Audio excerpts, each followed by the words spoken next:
tous, bienvenue dans mon cabinet de la Garenne-Colombe, fermé donc pour raison de confinement pour l'instant. Je vous ai montré comment vous occuper de votre ventre, comment vous occuper de votre cage thoracique. On a commencé à parler de cette position comme ça, où quand on est triste on se protège. Hop, ici, et souvent on rentre aussi la tête, ce qu'on appelle la posture de la tortue. C'est quelque chose de très instinctif, on rentre dans sa carapace pour se protéger. Et qu'est-ce que ça provoque ça? Ça provoque des immenses tensions au niveau des trapèzes, mais ça en provoque aussi dans le haut du dos et aussi au niveau des scapulas. Je vais vous montrer comment est-ce que vous, tout seul à la maison, vous allez pouvoir vous décontracter. Donc le trapèze, classiquement, on fait ce qu'on appelle des pétrissages. C'est intéressant, c'est efficace, jusque-là tout le monde va bien, mais je vais vous montrer un autre truc, ce sont des pressions shiatsu. Avec la pulpe de vos doigts, vous allez longer le trapèze. Je vous montre, comme ça. Ici, vous allez commencer à la base du cou. Avec la pulpe de vos doigts, vous allez descendre. Attention, passez pas devant, là, on n'est plus sur le trapèze du tout. Là, on a passé on est au niveau de la clavicule, c'est un autre travail. Ici, restez bien au niveau du trapèze. Vous allez identifier certainement un point par là qui va vous faire plus mal que les autres. C'est un point d'acupuncture très connu, c'est le numéro 21 du méridien de la vésicule biliaire, mais je ne suis pas là pour vous faire un cours de ça.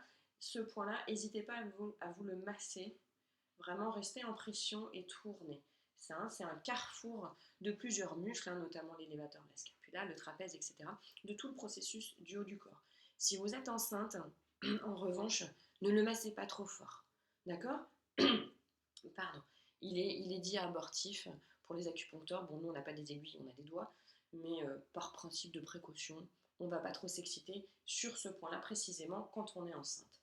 Ensuite, on a ici notre omoplate qu'on appelle la scapula. Chez moi, elle se voit très fort. Je vais vous montrer, là, comme ça, ok. Là, la scapula. La scapula, donc. Et bien cette scapula, là, en fait, je suis pas en train de me toucher un os, je suis en train de me toucher des muscles. Oui, oui, oui, vous avez des muscles par-dessus ce bel os plat de notre corps. Donc ici, on est sur le trapèze, on descend un petit peu, on va frôler ici la crête de notre scapula, et ici, on va se retrouver sur un muscle qui s'appelle le supraépineux. On n'est pas loin du triple réchauffeur, un méridien, pardon, du triple réchauffeur. Et bien vous allez voir, c'est pas du tout les mêmes sensations de tension que quand on est sur le trapèze.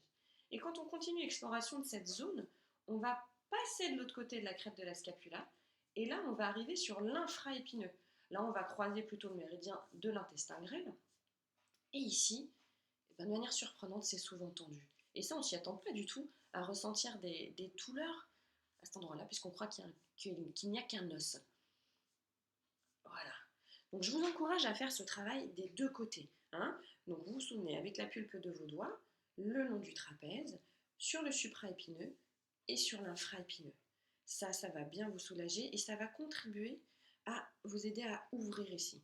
Pourquoi aussi? Parce que supraépineux et infraépineux, ils sont attachés. Ici, ils ont leur insertion sur la tête de l'humérus. Donc moi, quand je viens me mettre comme ça, eh bien, je viens solliciter plus ces muscles-là.